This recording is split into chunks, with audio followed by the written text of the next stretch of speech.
Hello and welcome to another Board Game Bling. This is the fifth of 6 ERaptor inserts that I've been sent in order to sort of give an overview of. I'm not here to state whether it's like, oh, this is the must-buy insert or that. I'm just giving you an overview of how it looks, how it functions, how it stores everything, and then you can make up your minds about whether it's right for you, because all inserts at the end of the day are luxury goods. So this is XCOM, the board game. Very, shall we say, tense and frantic co-op game. And believe me, if you play this solo, you have no idea how tense and thing this can get when you try to control 4 things by yourself. But with this insert, this is a Fantasy Flight game. So you basically had the Star Wars FFG trench, as it's called, Red 5 standing by. So you had no insert to begin with. So you bagged everything up, which meant your tokens. You basically had to shove everything for a player in one big baggie and hope they understood what was going on. So does the insert help? Well, we'll see. This insert is designed to house both XCOM and Evolution. So this was a sort of small box expansion for it. Gave you a bunch more cards, bunch more tokens, but this insert holds both in there. So board on top, nice and easy. That one's not a problem. Again, apologies if you can hear anything outside, but we'll see.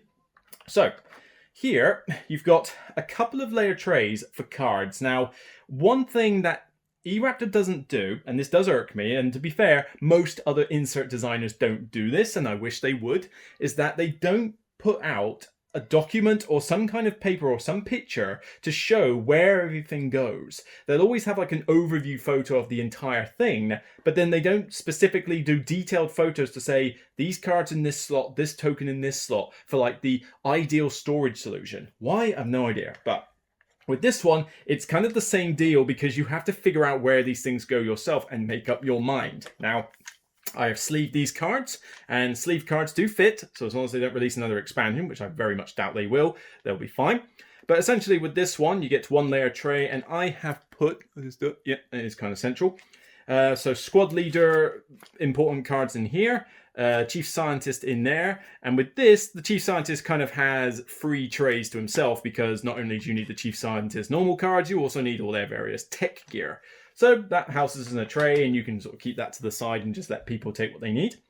And then there's a similar tray on this side for larger cards. So you've got the giant the weird size cards here, and again you can just separate these how you like. So I think I've kind of mixed and matched these. Oh no, I've got the scenario cards in one tray, I've got some more scenario, oh no, I've got some mission cards in another tray, and this is kind of like these a bit of everything. So again, you kind of have to spread everything around, and it doesn't necessarily tell you, oh, put this type of card here, put this type of card here. It's just more the fact that they do store in there. You could probably be a little bit more organized than I am with this, but I do wish that there was a separate tray for each type of card, or it just specifically told you in some instructions where ideally you should put these cards.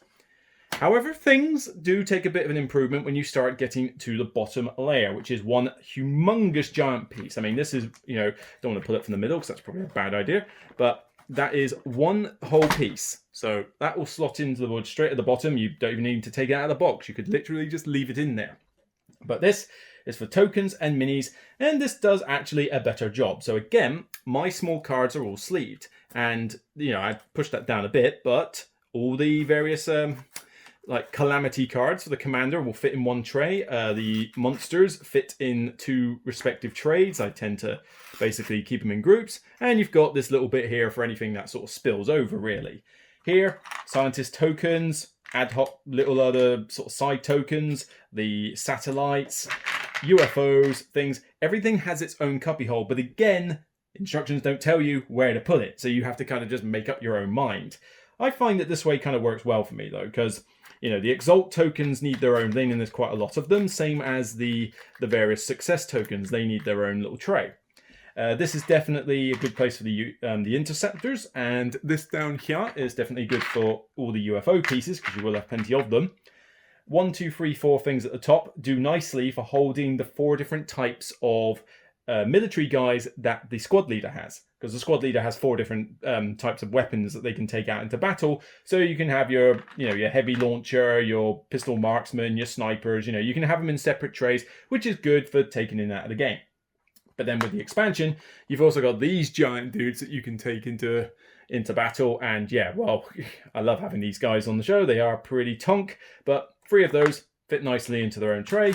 Dice, map tokens. I mean, some of these could be switched around at your heart's content, but this is kind of like the optimal way I found in order to store the plastic pieces.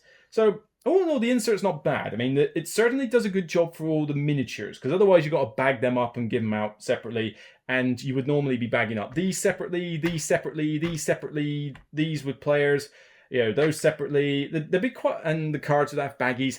I remember this having a lot of baggies when I previously had it. So this in particular I like. I like having just one-off solution that I can just go next to the board, next to the table, whatever. This is what I need. Fish out what you need.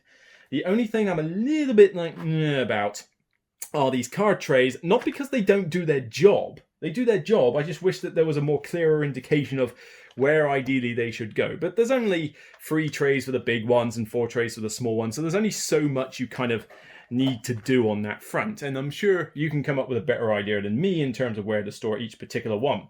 At least they're large enough to incorporate sleeves. These are Swan King sleeves, so these are not Sleeve Kings. That's what I keep calling it, Swan sleeves. It's like that's a different, entirely different person. But yeah, the Sleeve Kings, I use them, so they're pretty good sleeves, and that's for all the cards, and they do fit. So this is complete with expansion, with sleeves, all nicely in the box. So whoop, doesn't really matter which way around you do it. So there. The only thing I probably will say though is that this does not suit vertical storage, because the ones at the bottom aren't too bad, but even with the board on top, you can guarantee these cards are going out of their various trays if you try and store the game vertically. So if that's your thing, you might have to think about where you're going to put it. But that goes on there. That goes on there. And it's back. Nice and easy. So, you know, if that's the insert that you'd like the look of, and XCOM is one of your favourite games as well, then give it a look. That's it for me. I'll see you on the next ERaptor video, and until then, it's only a game. Take care, guys.